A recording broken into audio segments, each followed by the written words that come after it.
Dear colleague, please do not miss the latest lectures on the Stereotactic Academy regarding DBS in the meal-forming bundle for depression and OCD by Volker Coenen.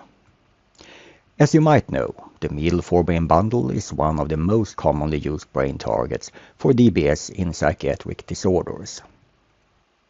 And this structure was introduced by none other than Professor Coenen, and you now have the possibility to learn everything you ever wanted to know and a little bit more in 2 lectures from the expert himself.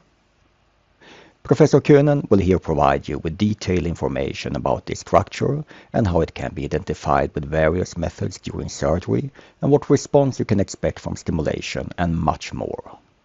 So please log into the Stereotactic Academy at stereotactic.org where you will find these 2 lectures in the lecture list.